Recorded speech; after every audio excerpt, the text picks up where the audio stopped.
একটা মেয়ে যখন সংসারে পা রাখে, সবাই ভাবে সে নতুন জীবন শুরু করছে, কিন্তু কেউ ভাবে না সে আসলে ঠিক কতটা হারিয়ে আসছে।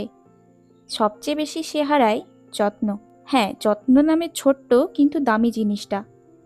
আগে সে হাসি কাশি দিলেই বাবা মা ছুটে আসতো, আর এখন সে জ্বর নিয়েও রুটি বেলে নেয়, কারণ জানে তার কাজ কেউ করবে না। আগে কেউ জিজ্ঞেস করতো, তুই খেয়েছিস তো? আর এখন সবাই খেয়ে নেয়। সে খেয়েছে কি না সেটা কারো মনে থাকে না। কেউ তাকে একটু ভাত বেড়ে দেবে সেই যত্নটুকু, কেউ তার কথা শুনবে সেই যত্নটুকু, প্রচণ্ড যখন ক্লান্ত হয়ে পড়বে তাকে একটু ছুটি দেবে সেই যত্ন।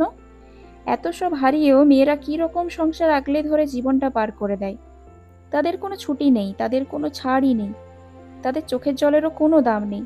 তাও সংসার আগলে ধরে রাখতে মেয়েদের কি প্রবল আগ্রহ। নিজেকে নিঃশেষ করে সব আগলে রাখার এই আগ্রহের নাম হচ্ছে মায়া। অথচ তার জন্যই কারোর মায়া হয় না। কি অদ্ভুত না ব্যাপারটা!